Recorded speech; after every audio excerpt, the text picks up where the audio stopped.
Bueno, buenas noches, hermanos. Vamos a comenzar con una palabra de oración y con eso tenemos unos anuncios y después vamos a iniciar con nuestros estudios esta noche. Oremos, entonces. Bendito Padre Celestial, te damos gracias, Señor, por este privilegio de estudiar este tema. Señor, ayúdanos al estudiar de comprometernos a usar esta información para ayudar a tu pueblo, ayudar a las otras personas que conocemos, que están sufriendo, que están pasando por pruebas, que no saben exactamente cómo responder en una manera consistente con tu palabra. Entonces ayúdanos, Señor, a aprender eh, estas verdades aquí para poder ayudarles a ellos. Señor, pedimos tu bendición sobre todos los hermanos que no han llegado todavía, posiblemente no van a llegar. Señor, pedimos tu bendición sobre ellos. Y yo, Señor, te agradezco por el sacrificio del tiempo de los hermanos que están aquí esta noche, de su disponibilidad de aprender. Y yo también pido tus bendiciones sobre ellos. Señor, ayúdanos a captar todo lo que tú tienes para nosotros en esta noche, Señor, y que todo sea para tu gloria y honra. Y oramos esto en el nombre precioso de nuestro Señor Jesucristo. Amén. Como parte de anuncios que tenemos, buenas noches, tenemos el examen la próxima semana, el primer examen. Esta noche vamos a tener tiempo de enseñanza y los últimos 30 minutos más o menos vamos a tener tiempo de repaso. Tengo un guía de estudio para los estudiantes y bueno, entonces esto va a ser una buena manera para nosotros evaluar qué aprendimos hasta este momento, qué estamos guardando en la mente y qué necesitamos recordar, ¿no? Entonces vamos a tener ese tiempo luego. No se olviden, hermanos, de los que quieren asistir a esta clase en proceso de sacar un título con el seminario. Entonces también tenemos los diferentes requisitos de las lecturas de los libros y también otros proyectos que tienen que entregar al final de esta clase, que es el 5 de noviembre. Entonces, para los que están en ese proceso, no se olviden, con el paso de tiempo y todo, con las muchas ocupaciones que tienen, que no se olviden de estas cosas. Buenas noches. ¿Tienen algunas preguntas antes, especialmente los que han llegado antes? Tal vez luego con el repaso del examen vamos a ver si tienen más preguntas o no. Pero si no, vamos a comenzar entonces con nuestro estudio. La semana pasada terminamos considerando la idea del perdón.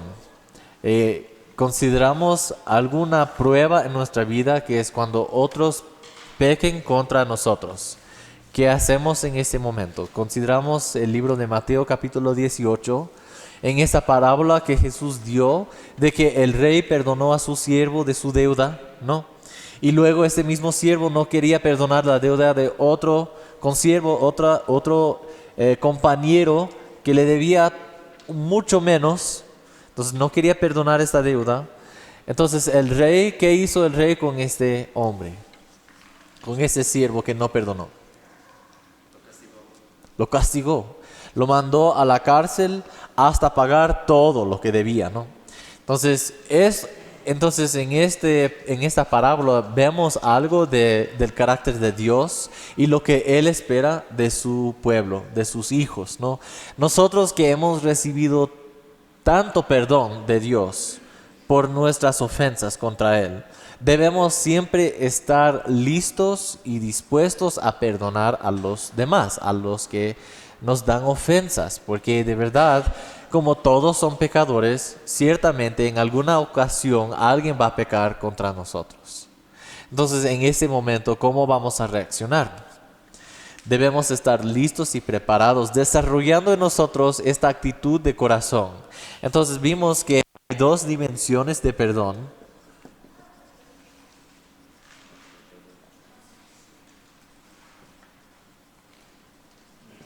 Hay dos dimensiones de perdón.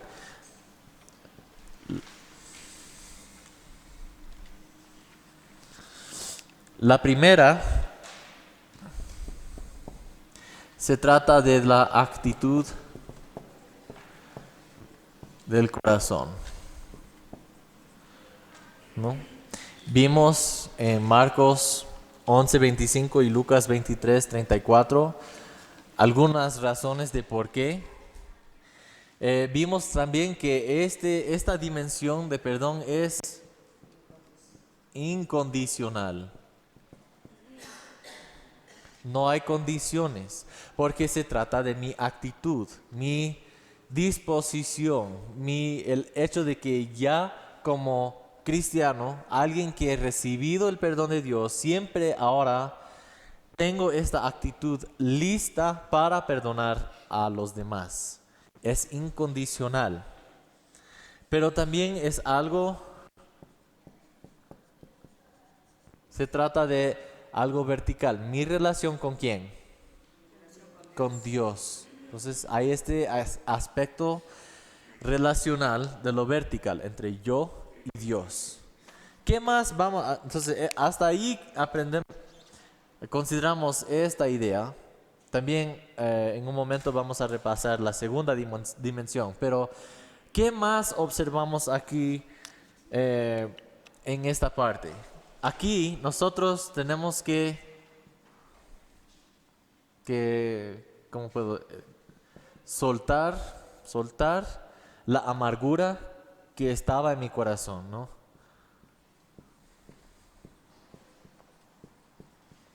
Quiero soltar esta amargura. Ya no guardo este rencor, este resentimiento ahora en mi corazón. Yo ahora cambio mi actitud, cambio mi manera de pensar. Entonces, en lugar de guardar estas emociones, estos sentimientos que tenía para una persona que me ofendió antes, ahora yo adopto otra actitud, ¿no? Yo veo que ahora, en comparación, por ejemplo, esta es mi deuda con Dios, ¿no? Y esta es la deuda que otra persona tal vez tenga contra mí, por sus pecados contra mí. En comparación, estos pecados son como casi nada en comparación con los pecados que Dios me perdonó. Desarrollando esta actitud y estos pensamientos me ayuda a dejar la amargura que tenía antes. Buenas noches. Pero también hay unos compromisos que yo hago con Dios. Hay ciertos compromisos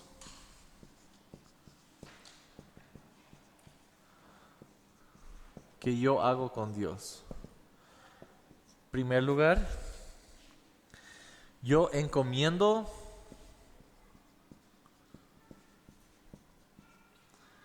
la otra persona a las manos de Dios.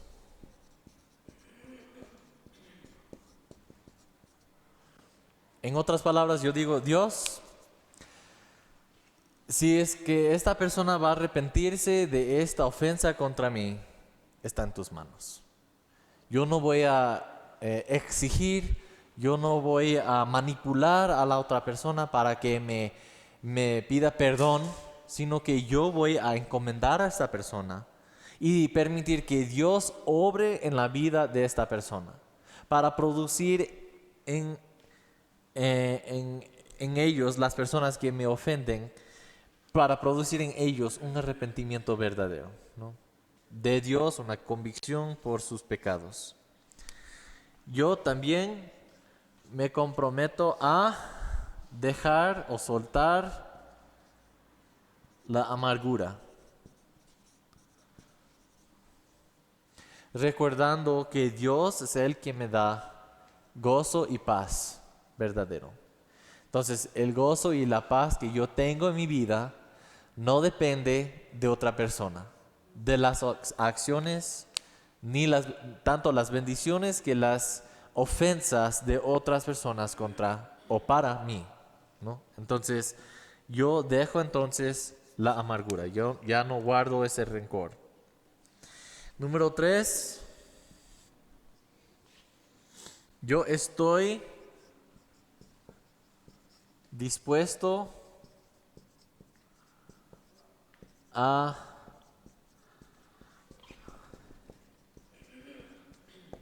reconciliarme, a tener una reconciliación con esa persona que me ofendió.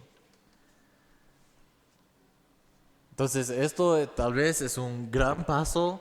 Tal vez unas personas pueden hacer estas cosas, pero a veces no quieren hacer esto.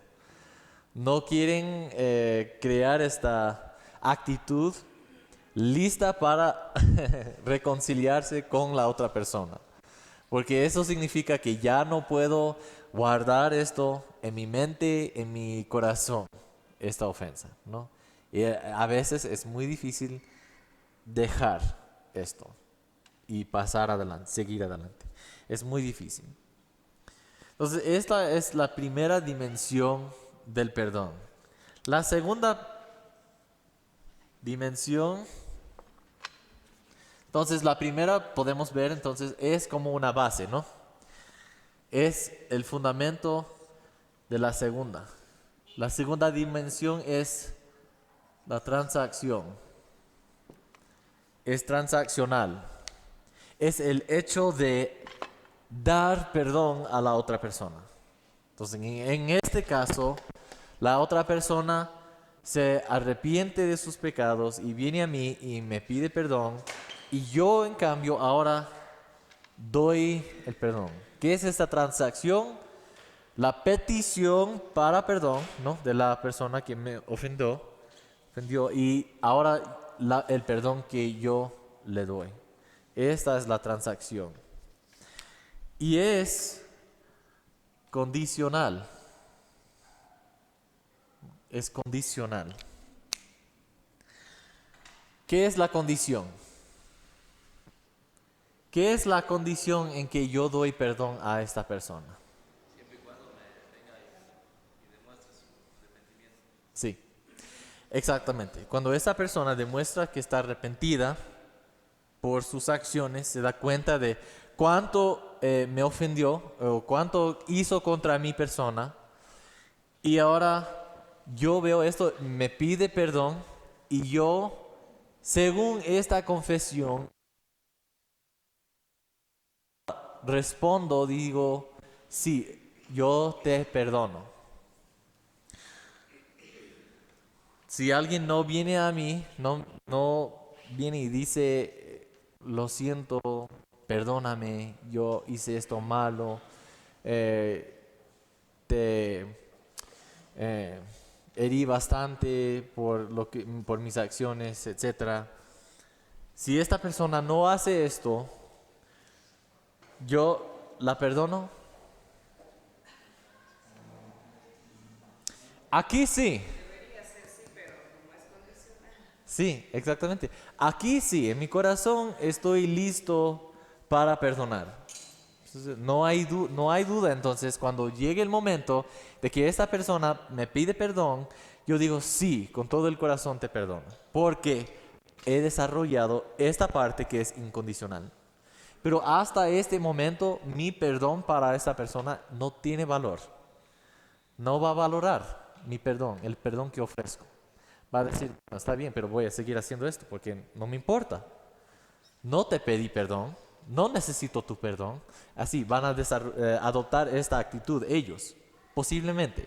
Entonces, solo cuando vemos ese arrepentimiento damos el perdón. Y esto es algo horizontal.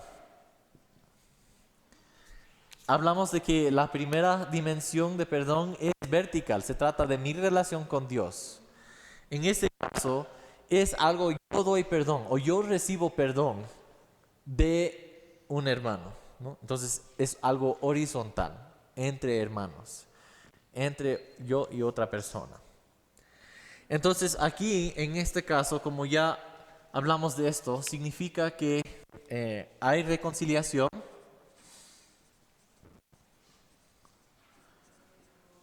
Aquí estoy dispuesto a reconciliarme, ¿no? en esta primera dimensión. En esta ya ahora hay una reconciliación, porque yo digo, yo sí te perdono, está bien, ya está bien. Entonces hay reconciliación. ¿Qué más? Hay unos compromisos. Aquí hay compromisos con Dios. Aquí hay compromisos con la persona. La persona que me pide perdón. Hay aquí ciertas cosas que yo digo, yo prometo hacer esas cosas. Yo me comprometo a hacer estas cosas, ¿no? En primer lugar,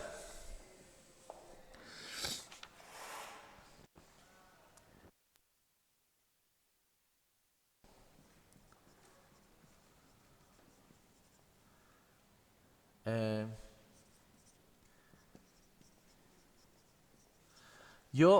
me comprometo a no recordarte de tu pecado, de este pecado. Si es que digo que voy a volver a mencionarlo en el futuro. Pero, ¿recuerdas que hiciste esto a mí? ¿Me ofendiste en esta manera? No voy a hacerlo porque al perdonar estoy haciendo un compromiso, estoy entrando en un compromiso de no recordar a esta persona de sus errores. Y esto especialmente en matrimonios, cuando hay infidelidad, esto es muy, muy difícil. Llegar a este momento de decir, ya no voy a recordarte de tu pecado. Obviamente nosotros no podemos olvidar, no somos capaces de olvidar totalmente las ofensas de otra persona, pero sí podemos comprometernos a no hablar más a esta persona de sus pecados anteriores, ¿no? Buenas noches. Número 2.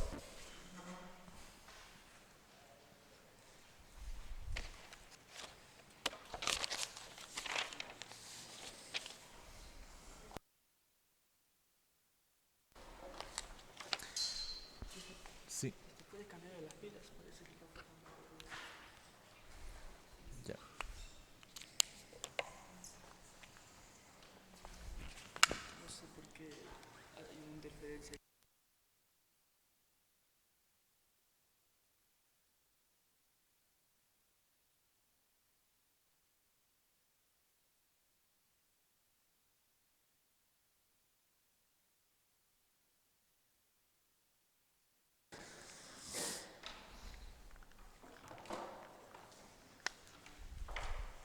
Ya.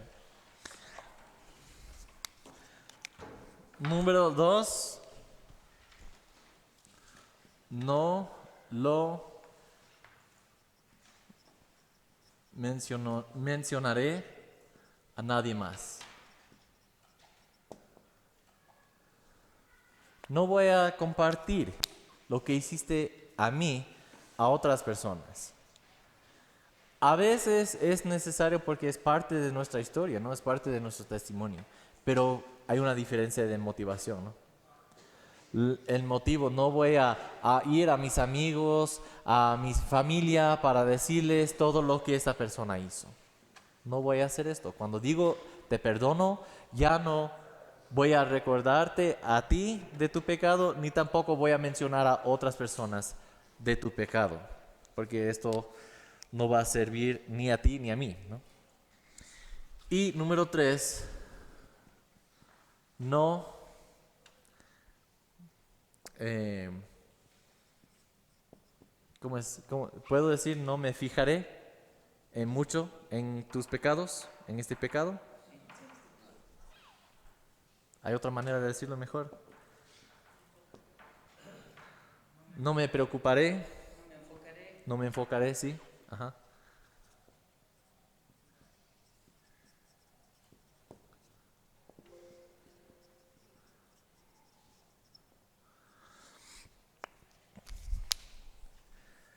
Entonces, si alguien peca contra mí, Puede ser, si es una ofensa muy grave, puede estar siempre ahí en la mente, ¿no? Casi no puedo dormir en la noche, cuando voy a la cama y cierro mis ojos, siempre viene a mi mente esto, estos pecados, la manera en que esta persona pecó contra mí.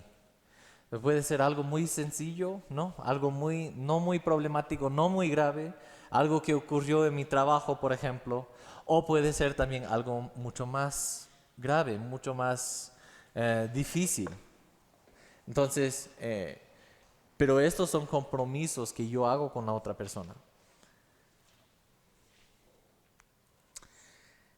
Unas cosas que debemos evitar, y solo digo esto, no vamos a pasar mucho más tiempo hablando del perdón, aunque hay mucho más que decir, pero cuando pedimos perdón a una persona, no queremos evitar palabras como sí, lo siento, sí hice esto. No queremos tampoco decir, lo siento si percibiste que hice esto, o cosas así. O tal vez, posiblemente, yo me equivoqué en esta manera contra ti. No, eso tampoco es no estoy pidiendo de verdad perdón de esta persona, porque estoy dejando la posibilidad que haya una duda de que si yo pequé de verdad o no. Pero cuando yo pido perdón de verdad de una persona, yo digo, yo pequé, yo acepto la realidad, yo acepto las consecuencias también, y yo confieso que yo pequé en estas maneras contra ti, también reconociendo las heridas que yo causé. Y yo sé que al pecar en estas maneras contra ti, sufriste de estas maneras.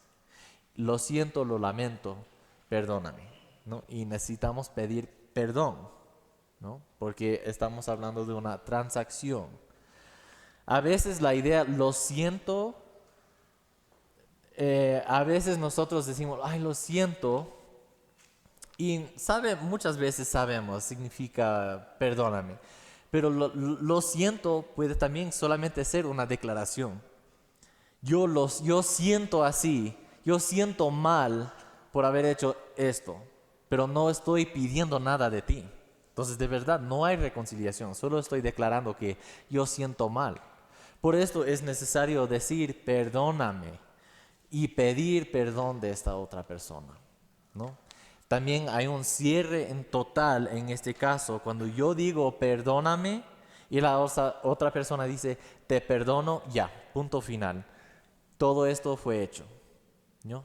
Yo me arrepentí, fue condicional, yo pedí perdón y esa persona me perdona y ahora caso cerrado. Ya no necesitamos volver a este tema más en el futuro. Ya pasó. Pero si la otra persona no dice te perdono, si es que una persona dice está bien, está bien, está bien, o no se preocupe, está bien, tampoco de verdad hay una transacción ocurriendo ahí. Está bien, puede decir en ese momento yo estoy bien, pero luego, ¿qué pasa? Tal vez va a pensar más en esto. Voy a pensar y voy a voy a permitir mi mente enfocarse más y más en lo que esta persona hizo contra mí. No, pero cuando yo digo te perdono, estoy hablando entre cristianos, ¿no? Hermanos en Cristo, y no todos tienen este entendimiento del perdón, pero por eso necesitamos crear o desarrollar esta idea en la iglesia de que el perdón se ve así, para que no haya confusión en el futuro. Y cuando una persona dice te perdono, está ya cerrado este caso. Ya pasamos y dejamos en el pasado y seguimos adelante. ¿Sí? ¿Sí me explico? ¿Tienen algunas preguntas o comentarios? Sí.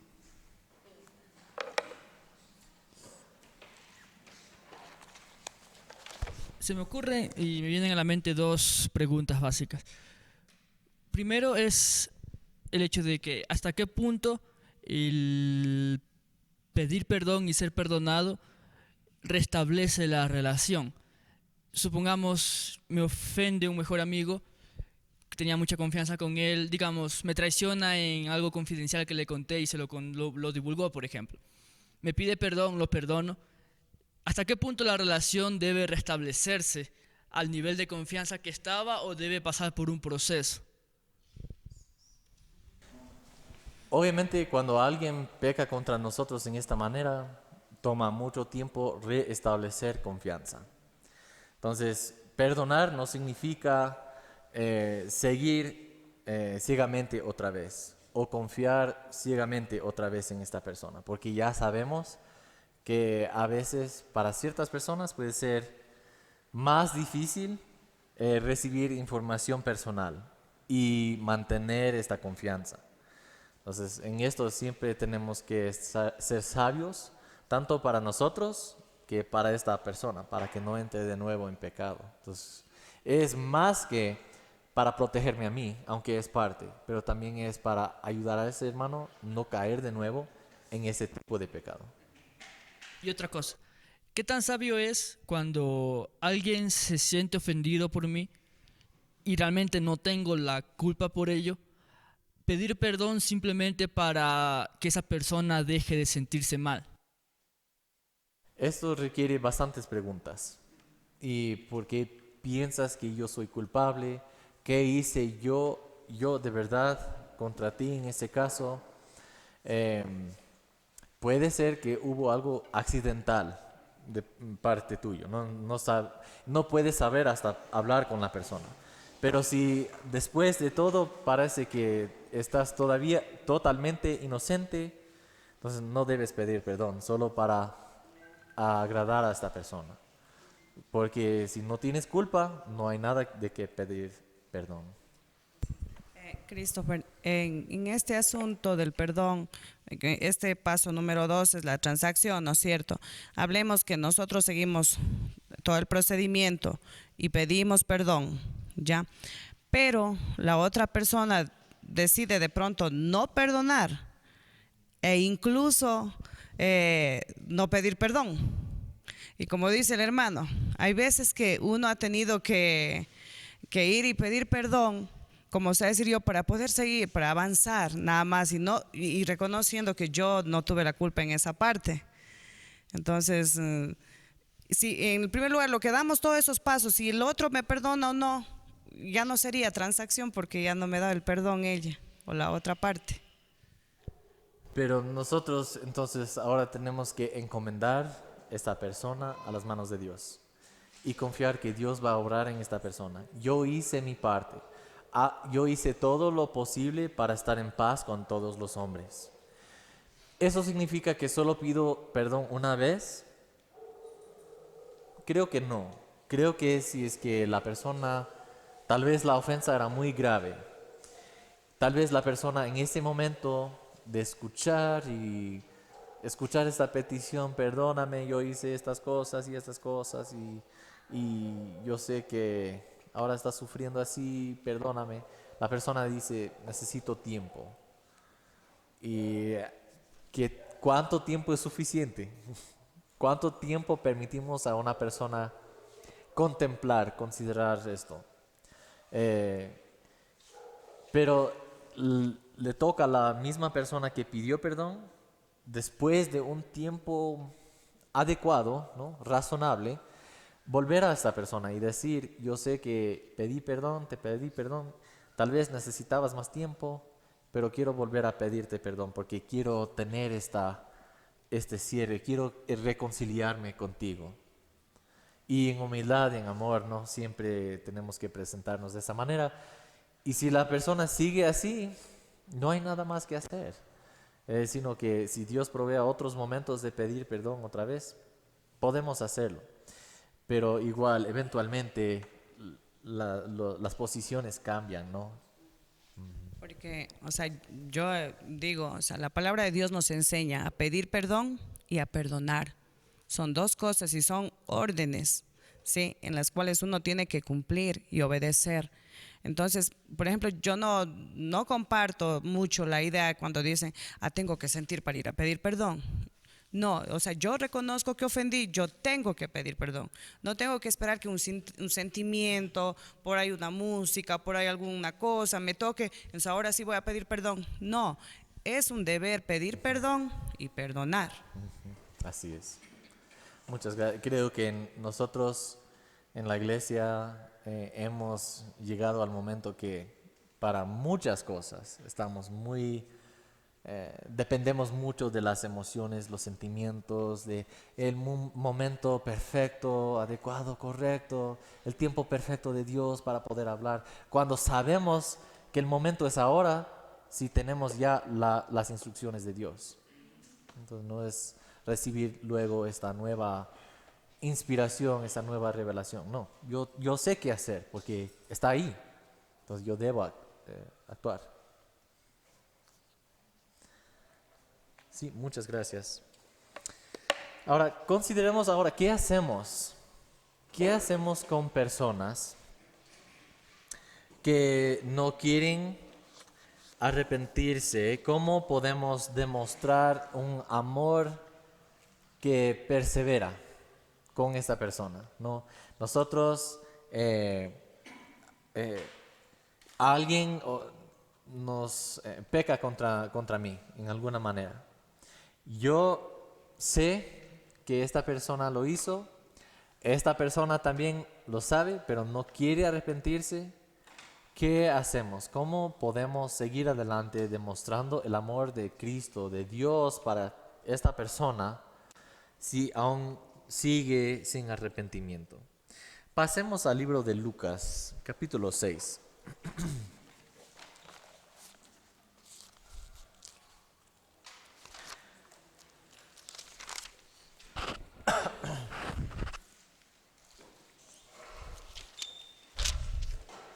Lucas 6, 27 al 36.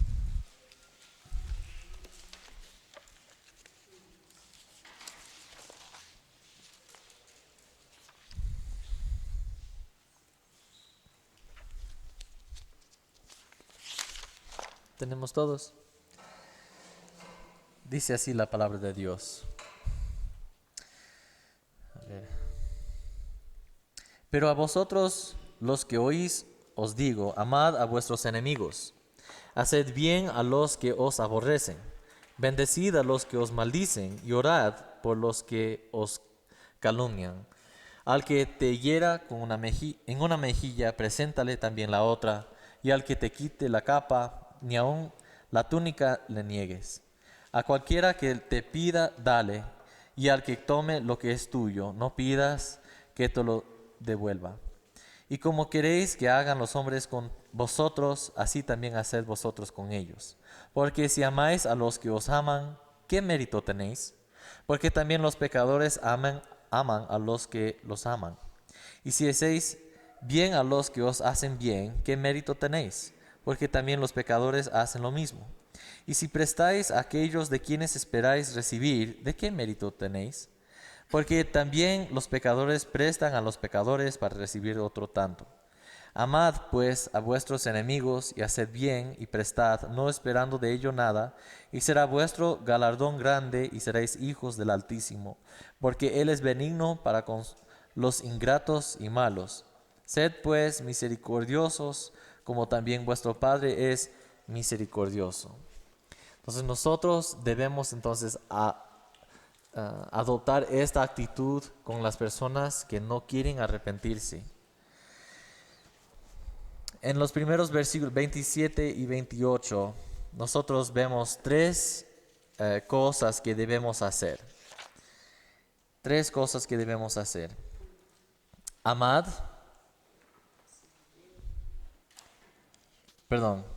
Haced bien. Nosotros debemos amar. Y ¿cómo hacemos esto? Hacer bien a los que os aborrecen. Bendecid a los que os maldicen y orad. Entonces, hacer bien, bendecir y orar. Nosotros podemos hacer para ayudarnos en estos momentos, o especialmente cuando estamos hablando con alguien que está guardando resentimiento, luchando con esto contra una persona que le dio una ofensa. Podemos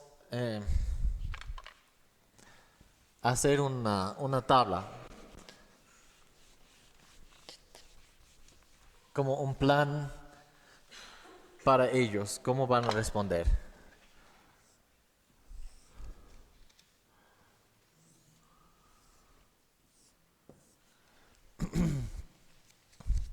Entonces,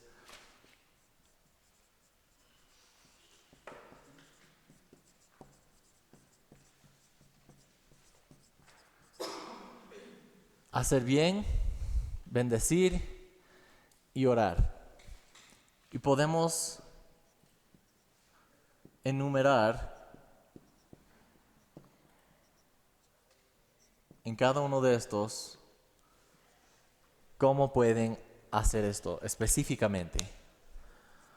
¿Cómo puedes hacer el bien a este hermano, a esta persona que le dio esta ofensa? ¿Cómo puedes hacer bien para esta persona? ¿Cómo puedes bendecir a esta persona? ¿Cómo puedes orar específicamente? Obviamente, una manera de orar inmediatamente que viene a la mente es pedir que Dios provea arrepentimiento verdadero. Que Dios provea esto, que Dios obre en el corazón de esta persona para producir en ellos un deseo de reconciliarse, ¿no? Esta es una manera en que podemos orar para esta persona. A veces, hacer bien, tenemos que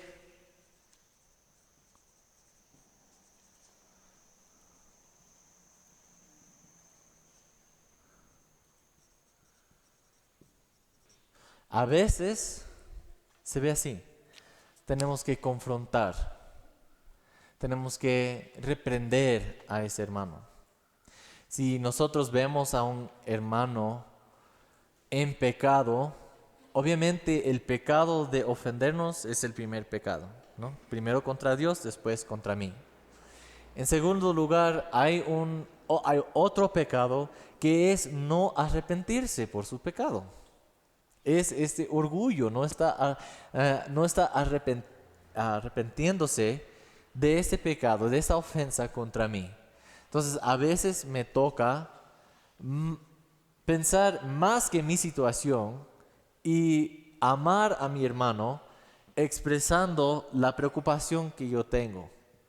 No, hermano, estoy preocupado porque hiciste esto y no veo arrepentimiento en ti. No veo una preocupación por este pecado en tu vida. Entonces, yo quiero confrontar este pecado. Ayúdame a ver si es que estoy mal, si estoy equivocado. Y bueno, podemos hablar un poco más, pero esto hiciste, pero no veo nada de arrepentimiento. ¿Qué está pasando? ¿Qué está pasando en tu relación con Dios?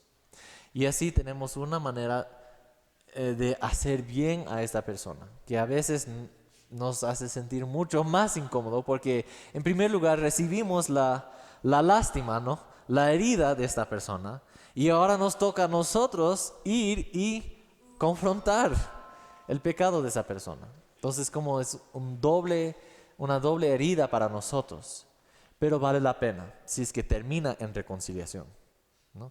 ¿Qué es nuestra meta? Ver que este hermano esté reconciliado primero con ¿quién? Con Dios y después con mi persona.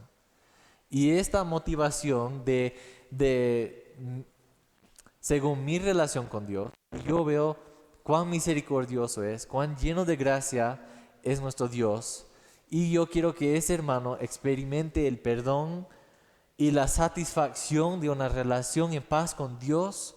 Entonces, esto es lo que me motiva a hablar con ese hermano acerca de su pecado. Entonces, a veces, no siempre, pero a veces requiere una confrontación. Entonces, son esfuerzos activos. No me quedo ahí pasivo. Nada de esto es pasivo. Ninguno de estos es algo pasivo. No es que yo recibo la ofensa y ya ahora estoy enojado, triste, herido y ya no hago nada con esta persona. No, amor es activo, amor es buscar el bien de esta otra persona. El amor es bendecir cuando yo recibo una maldición. El amor es orar, interceder por esta persona con el Padre, que puede responder fuertemente, poderosamente. ¿Algunas preguntas o comentarios adicionales? No sé si ustedes han pasado por esto o de uno de los dos lados. Yo sí, y es muy difícil. Yo sé que no he hecho esto muy bien en el pasado. Mi deseo personalmente es hacer esto mejor en el futuro con las personas que me dan ofensas. Pero nosotros tenemos que entender que el amor verdadero se basa en el amor de Cristo, ¿no? Vemos esto en Efesios 5, Efesios 5, versículos 1 y 2, y de hecho todo este capítulo, porque debemos ser imitadores de Dios, como hijos obedientes, porque Cristo nos amó y se entregó para nosotros. Nuestro amor debe imitar el amor de Cristo para nosotros. Y el amor de Cristo para nosotros es sacrificial. Y cuando yo, por ejemplo, cuando yo hablo con parejas en consejería matrimonial, esto es algo muy importante enfatizar, el amor de Cristo. Si es que yo amo a la otra persona, puede ser mi pareja, puede ser mi papá, puede ser mi hijo, puede ser mi hermana, puede ser mi amigo, mi vecino, mi compañero, lo que sea. Si es que yo amo a esta persona como Cristo me amó a mí, ¿cómo puedo evidenciar esto en mi vida? Esto es lo que debo hacer como cristiano. Esto cambia muchos problemas, muchas ofensas, y podemos ver mucha reconciliación entre muchas relaciones rotas si nosotros amamos como Cristo nos amó. No pidiendo nada de nosotros primero, sino amándonos aun cuando éramos rebeldes y enemigos de Él. ¿Preguntas o comentarios? Sí.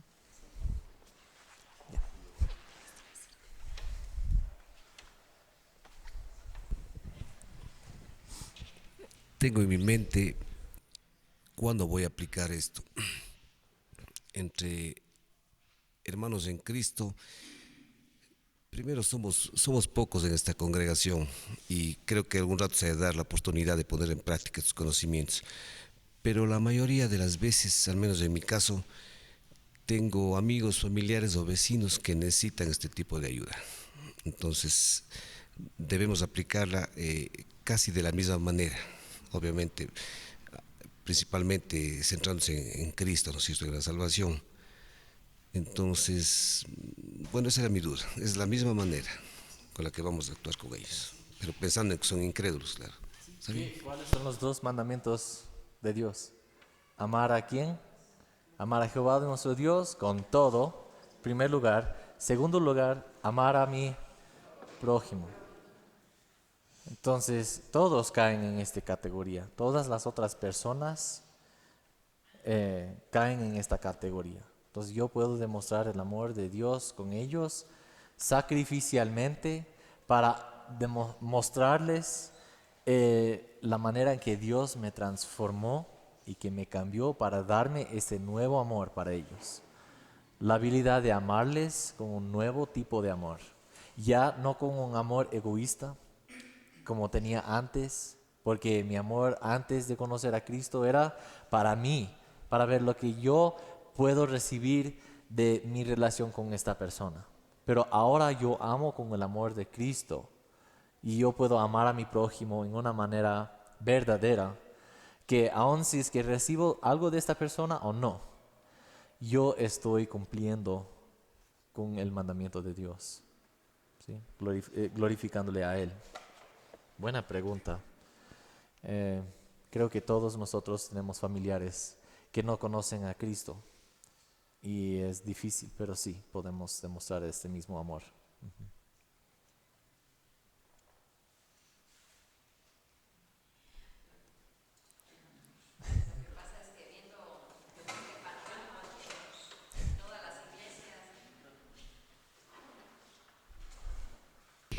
Lo que quería decir es que viéndole desde este panorama, en todas las iglesias no deberíamos nunca pelearnos ni discutir, porque si somos cristianos deberíamos tomar esta actitud y no habría tantos problemas.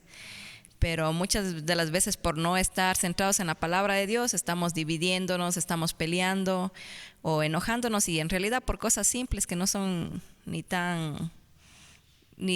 que fueran tantas heridas que nos causaran, sino simplemente es el ego nuestro, que no queremos dejar que otra persona se salga con la suya. Vemos esto en Santiago 4. ¿De dónde vienen las guerras y los pleitos entre vosotros? ¿No es de vuestras pasiones las cuales combaten en vuestros miembros? Codiciáis y no tenéis, matáis y ardéis de envidia y no podéis alcanzar. Combatís y lucháis, pero no tenéis lo que deseáis porque no pedís. Pedís y no recibís porque pedís mal, para gastar en vuestros deleites.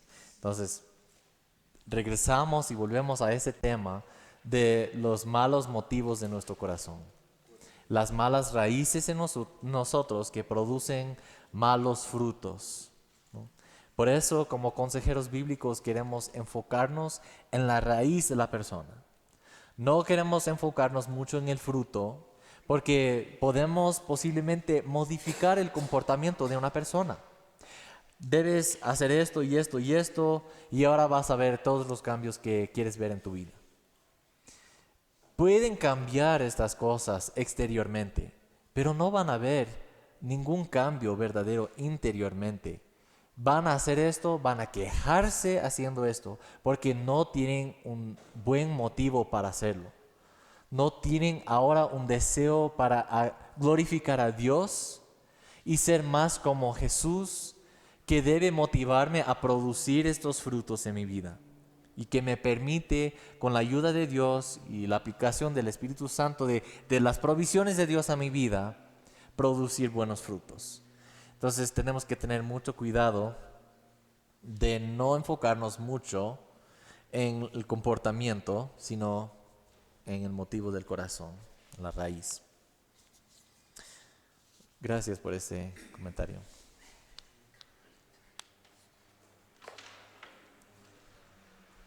También yo estaba pensando en eso de hacer bien, bendecir y orar. Y yo creo que personalmente yo puedo haber caído, y quizás he caído, sí, en eso de solamente confrontar.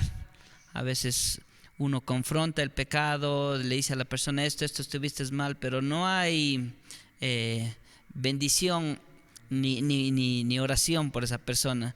Simplemente es como que nos ponemos en el lado de jueces. Y más adelante decía, y como queréis que hagan los hombres con vosotros, así también haced vosotros con ellos.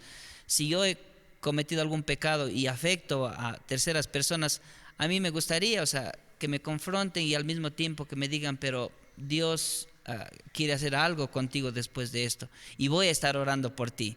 Entonces uno se siente respaldado, uno se siente como que las personas no me han dado la espalda, sino más bien, o sea, me han entendido y se ponen en el lugar de mí. Entonces yo creo que sí deberíamos hacer esas tres cosas, porque la palabra de Dios nos dice, sí, hacer bien, bendecir y orar. Así es. Muchas gracias. Yo estoy leyendo un libro que se llama, bueno, en español no sé qué sería exactamente, pero es la cabaña de Tío Tom. No sé si han escuchado de esto. Se trata de tiempo de esclavitud en los Estados Unidos en los años 1850 y pico de años.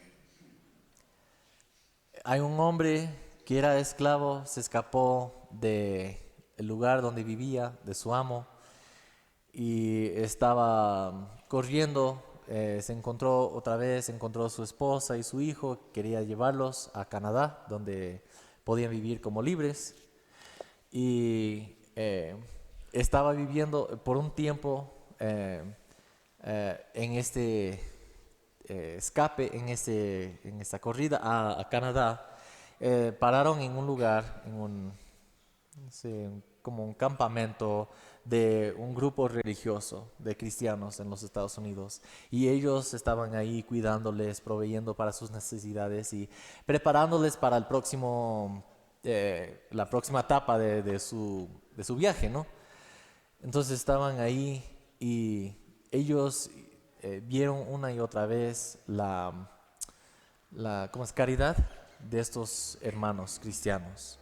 Y este hombre que estaba escapándose, ¿no? como para ser libre, estaba tan enojado con los blancos, tan enojado de tener que vivir así, de esta manera, de que ni su esposa ni su hijo eran suyos, sino pertenecían a otra persona legalmente, y estaba tan lleno de amargura. Y él pasó unos días con estos cristianos y vio de verdad.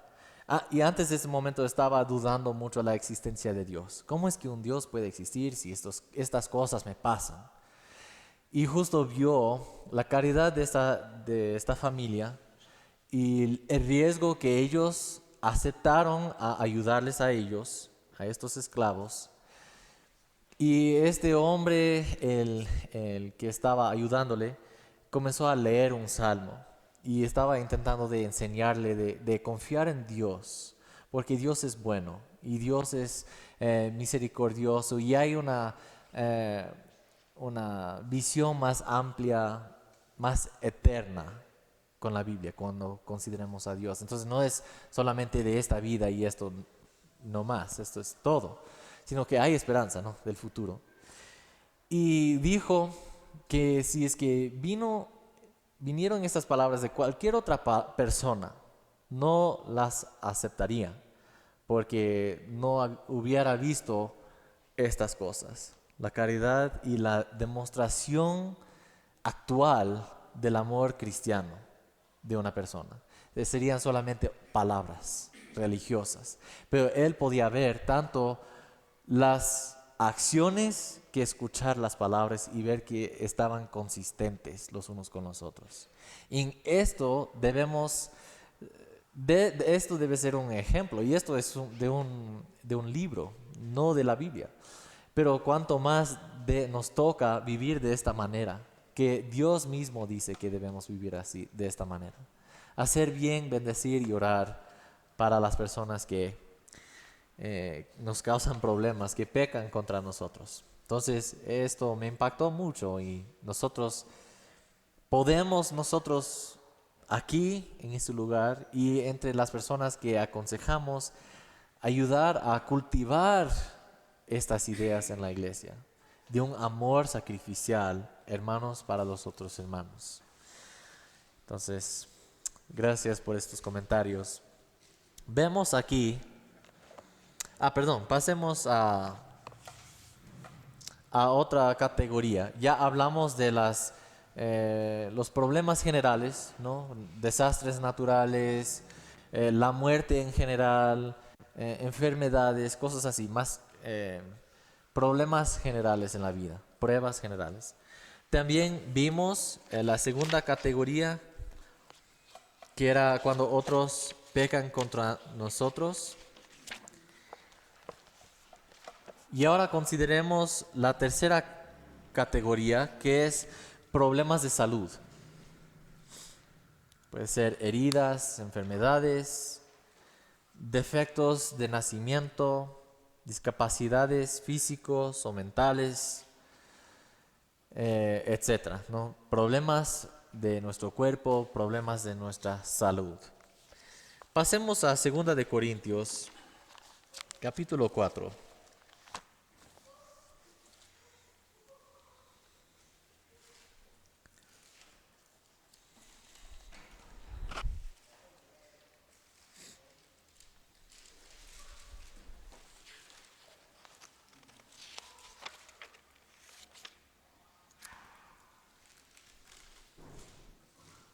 Segunda de Corintios 4, 7 en adelante. Dice así la palabra de Dios: pero tenemos este tesoro en vasos de barro, para que la excelencia del poder sea de Dios y no de nosotros, que estamos atribulados en todo, mas no angustiados, en apuros, mas no desesperados, perseguidos, mas no desamparados, derribados, pero no destruidos, llevando en el cuerpo siempre por todas partes la muerte de Jesús, para que también la vida de Jesús se manifieste en nuestros cuerpos. Porque nosotros que vivimos siempre estamos entregados a muerte por causa de Jesús, para que también la vida de Jesús se manifieste en nuestra carne mortal. De manera que la muerte actúa en nosotros y en vosotros la vida. Pero teniendo el mismo espíritu de fe, conforme a lo que está escrito, creí, por lo cual hablé, nosotros también creemos, por lo cual también hablamos, sabiendo que el que resucitó al Señor Jesús, a nosotros también nos resucitará con Jesús, y nos presentará juntamente con vosotros. Porque todas estas cosas padecemos por amor a vosotros, para que abundando la gracia por medio de muchos, la acción de gracias sobreabunde para gloria de Dios. Por tanto, no desmayamos antes, aunque nuestro hombre exterior se va desgastando, el interior no obstante se renueva de día en día. Porque esta leve tribulación momentánea produce en nosotros un cada vez más excelente y eterno peso de gloria, no mirando nosotros las cosas que se ven, sino las que no se ven. Pues las cosas que se ven son temporales, pero las que no se ven son eternas.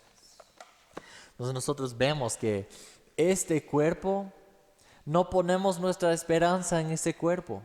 ¿Por qué? ¿Qué va a pasar con este cuerpo físico que tenemos?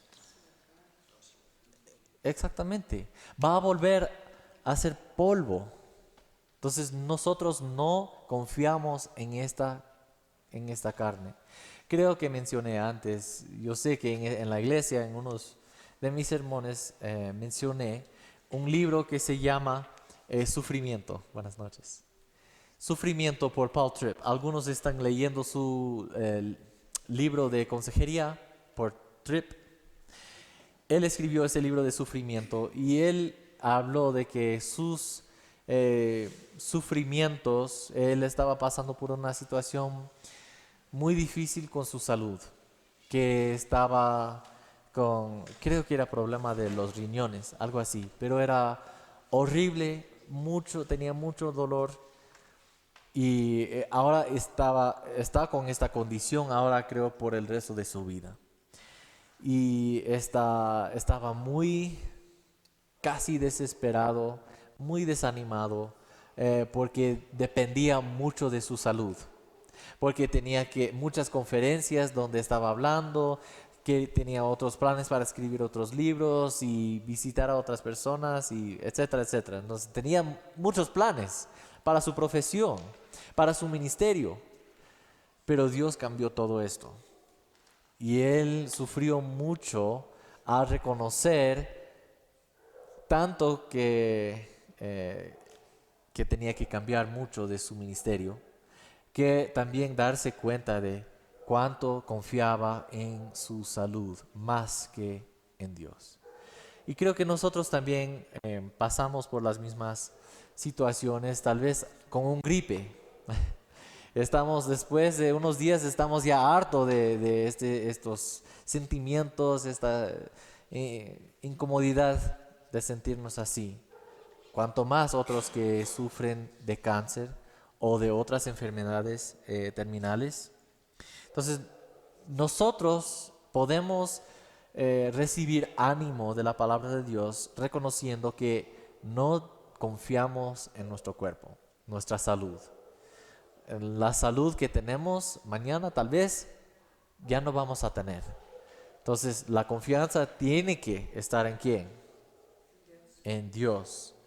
Exactamente. Entonces este cuerpo que dice en versículo 16, nuestro hombre exterior se va desgastando. Entonces eventualmente vamos a morir. Esto es cierto. Si Jesús no viene pronto, vamos a morir. Esta es la realidad. Pero no tenemos que desesperarnos, no tenemos que caernos en desesperación, en desánimo. versículos 7 y 9. Pero tenemos este tesoro en vasos de barro para que la excelencia del poder sea de Dios y no de nosotros, que estamos atribulados en todo, mas no angustiados, en apuros, mas no desesperados, perseguidos, mas no desamparados, derribados, pero no destruidos. ¿Sí? Pasamos por estas pruebas, tal vez pasamos por pruebas físicas, pero sabemos que nuestra esperanza es que vamos a un lugar donde eventualmente no vamos a tener más problemas de salud de nuestro cuerpo, pero aún nuestra esperanza no es en este hecho que vamos a estar allá, sino que nuestra esperanza es en la persona que puede ayudarnos a soportar y aguantar el dolor aquí en este momento, en esta vida. ¿Por qué es que no desesperamos? ¿Por qué no perdemos esperanza?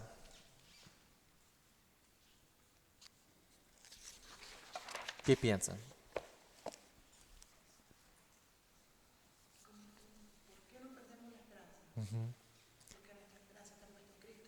Porque nuestra esperanza está en Cristo, sí. Está en algo aparte de nuestro cuerpo, ¿no? Exactamente. Nosotros sabemos, versículos 7 y versículos 10, que Jesús puede manifestar su vida en nosotros.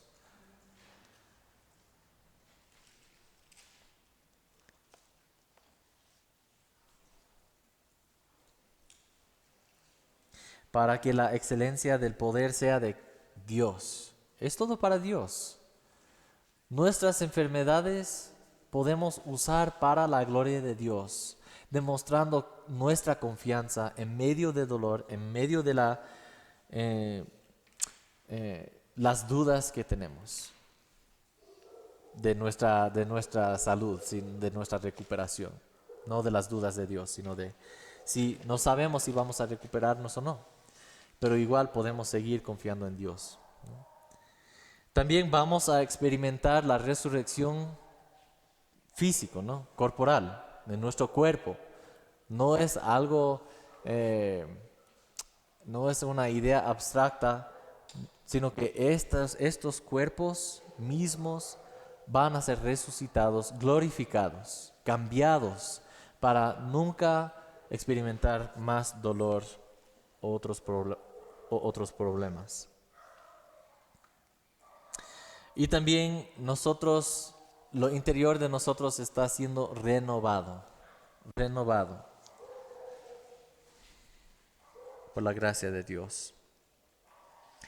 Versículo 16 al final dice: el interior no obstante se renueva de día en día, porque esta leve tribulación momentánea produce en nosotros un cada vez más excelente y eterno peso de gloria.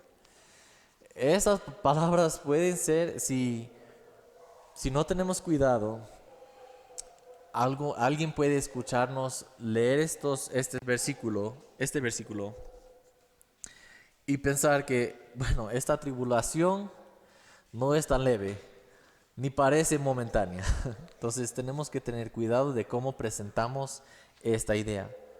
Pero desarrollando en la otra persona a quien aconsejamos amar más a Dios, tener una idea más grande de Dios, entender más su amor, su misericordia, su gracia, su bondad, esta persona puede aceptar entonces en este momento que esa tribulación está leve y momentánea, no es para siempre.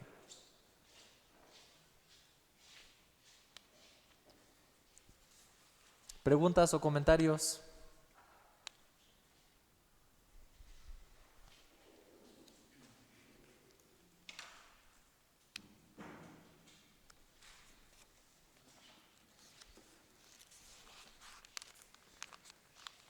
Si no, pasemos a 2 de Corintios capítulo 12.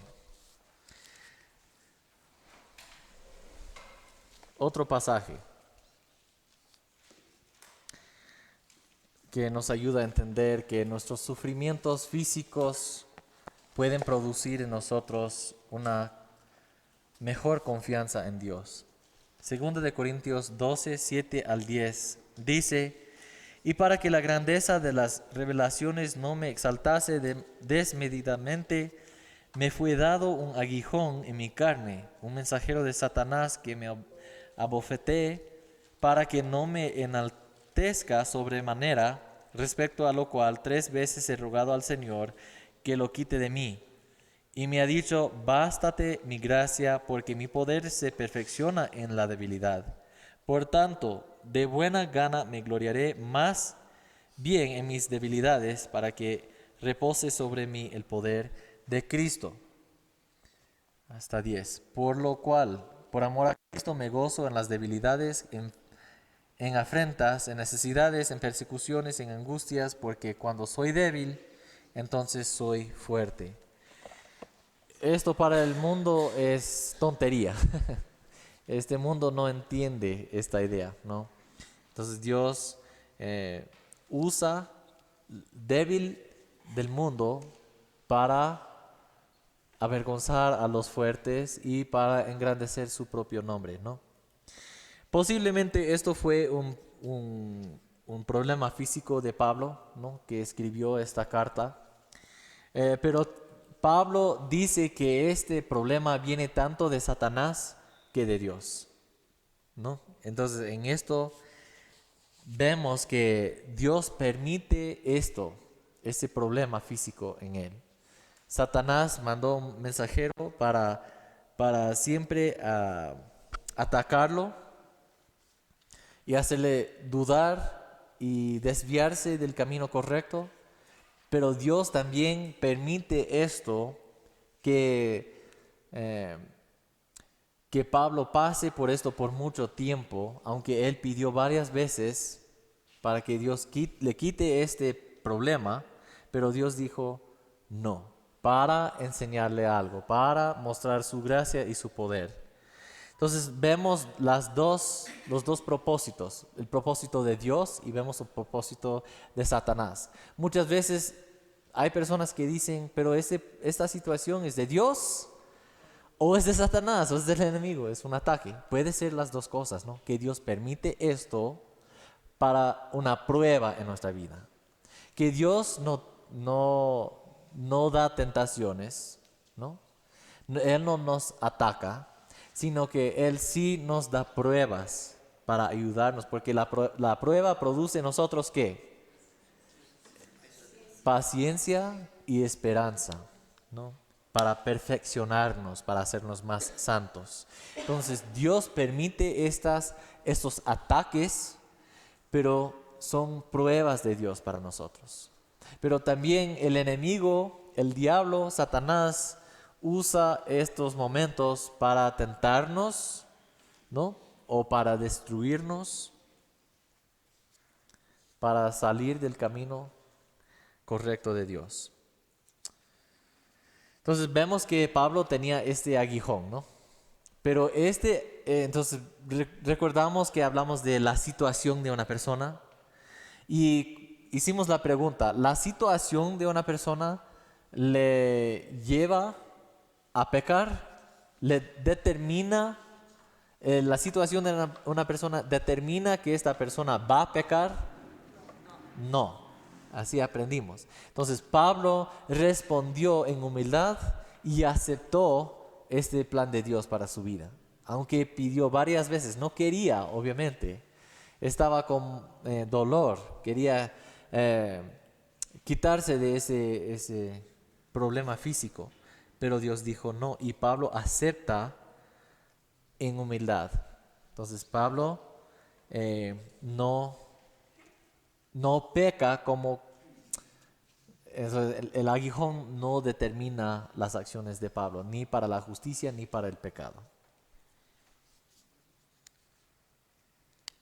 Dios ahora entonces usa ese problema para promover o para producir en Pablo fruto piadoso, fruto espiritual.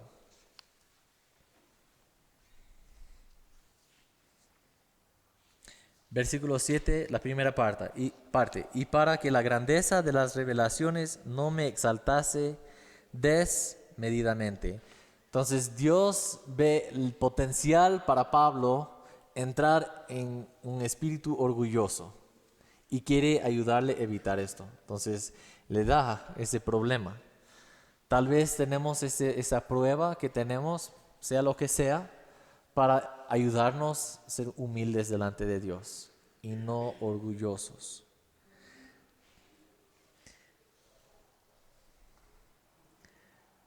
Versículos 9 y 10 vemos también el propósito de Dios para usar esa prueba para el bien de Pablo. Y dice, bástate mi gracia, porque mi poder se perfecciona en la debilidad. Por tanto, de buena gana me gloriaré más bien en mis debilidades, para que repose sobre mí el poder de Cristo. Entonces, él reconoce que necesita pasar por esta prueba para que Dios reciba más gloria, para que el Señor Jesús se vea más poderoso y más fuerte, porque Pablo, siendo un hombre un intelectuoso, un erudito en cuanto a las cosas de Dios, sería muy fácil para él tener ese orgullo, ¿no? Y ver cuántas cosas que hizo para Dios. Pero Dios usa la debilidad de Pablo para ayudar a la gente no verle a él, sino ver a quién, a Dios. Entonces, ¿qué estamos haciendo en nuestras pruebas? ¿Estamos siguiendo el ejemplo de Pablo o estamos quejándonos mucho de la situación de la prueba? ¿Estamos permitiendo que Dios crea en nosotros humildad o seguimos luchando con nuestro orgullo porque somos mejores que esta prueba? No queremos esta prueba. Yo no merezco esta prueba, ¿no?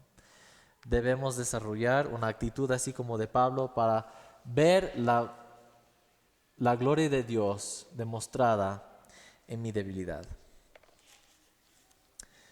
¿Preguntas o comentarios? Sí, hermano. Realmente nos queda bastante por aprender, a mí especialmente, y bueno, lecciones para la vida de uno. Como Pablo dice, un mensajero de Satanás que me abofetee, o sea, abofetear, ¿no es cierto? Pegar unos chirlazos, hacerle avispar a uno. Quizás, como tú dices, Christopher, él era una persona bien letrada, o sea, era una persona bien preparada, que básicamente, como en estos tiempos hemos visto a muchos falsos cristianos que han tenido que hacer sus doctorados y tantas cosas en teología, y entonces ellos piensan que están en un nivel más alto, y se escucha en estos tiempos ya en diversas doctrinas en donde los cristianos no debemos estar enfermos. O sea, no, Jesucristo llevó nuestras enfermedades en la cruz, y si es que usted está con gripe, usted está en pecado.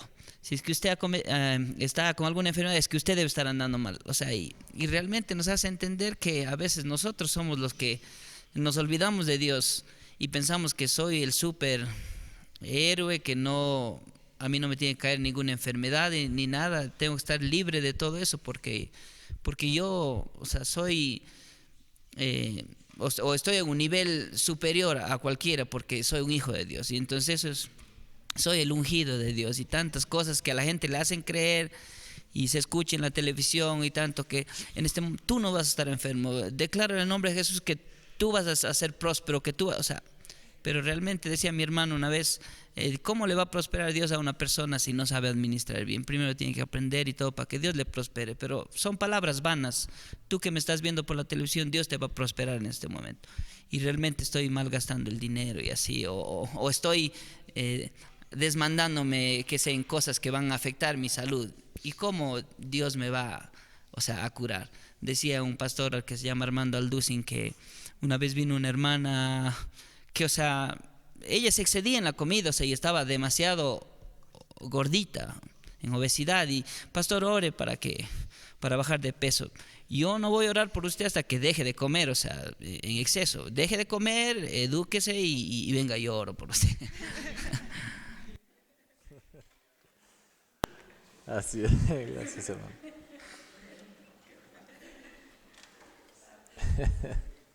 O sea, lo que podemos entender aquí es realmente que en esta categoría los problemas de salud son solo con un propósito, sin importar de dónde venga. ¿Por qué? Porque el único propósito es de realmente dar la gloria a Dios. Ese es el propósito. Y también una parte cuando decía, o sea, Satanás no está siempre ahí para bofetear, pero Dios como dice, o sea, esta tentación, porque puedes caer en pecado, es una situación, o sea, nos sirve para que se transforme en una prueba para glorificar el nombre de Dios. O sea, las tentaciones están viniendo de parte del enemigo, pero esas tentaciones son transformadas en pruebas cuando Dios nos quiere enseñar algo, y más que todo que el nombre de Dios sea glorificado. O sea, yo le entiendo así que es una tentación, pero luego cuando Dios lo permite, se vuelve una prueba. ¿Está bien? ¿O estoy equivocada? Cosas a la misma vez. Que la tentación, porque como vimos la semana pasada, a veces los escritores del Nuevo Testamento usan la misma palabra para tentación y prueba, ¿no? Entonces, a veces como no sabemos de dónde viene, podemos ver, sí, que la prueba se convierte, la tentación se convierte en prueba, o puede ser las dos cosas a la misma vez, porque sabemos que Dios no nos manda tentaciones, pero permite dificultades, aún en tentaciones, para producir en nosotros esta santidad que Él desea. Sí, sí, sí.